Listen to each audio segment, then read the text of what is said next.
Mesopotamia was an ancient region in the eastern Mediterranean, bounded in the northeast by the Zagros Mountains and in the southeast by the Arabian Plateau, corresponding to today's Iraq, mostly, but also parts of modern-day Iran, Syria and Turkey. The two rivers of the name referred to the Tigris and the Euphrates rivers, and the land was known as Al Jazeera, the island, by the Arabs, referencing what Egyptologist J.H. Breasted would later call the Fertile Crescent, where Mesopotamian civilization began. Now moving toward the 4 facts about Mesopotamian women and their role. Number 1. Women's legal rights in ancient Mesopotamia.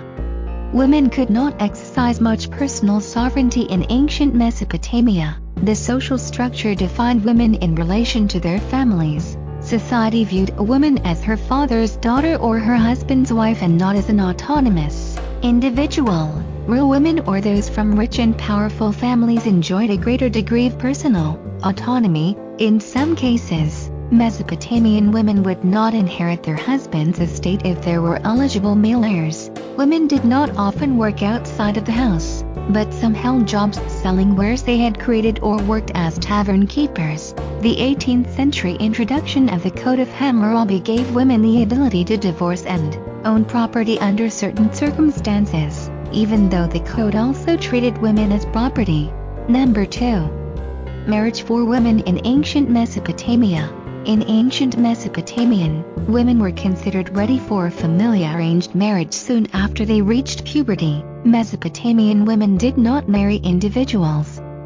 Rather, they married into their husbands' families. The groom's father exercised considerable power in Mesopotamian marriages. For example, he could give the bride to one of the groom's brothers in the event of the groom's death or dissatisfaction with the marriage. The groom's family paid a dowry in most marriages, and Mesopotamian society viewed this as a payment for the groom's right to the bride. Husbands had the power to manage marital assets. Number 3. Temple of the Goddess. Administration of this temple was in the hands of Queen Shagshug. She exercised legal and economic authority over the whole domain of temple, employing about 1,000 and 1,200 persons year-round. She also was the chief priestess. Tablets show that her domestic staff consisted of 150 slave women, spinners, wool workers, brewers, millers, and kitchen workers, 1 female singer, several musicians, 6 women who ground grain for feeding pigs, 15 cooks, and 27 other slaves doing menial work. Brewery 40 men and 6 females, 1 wet nurse, 1 nursemaid, personal servants for her children and herself, 1 hairdresser. Number 4. Laws in the Hammurabi Code.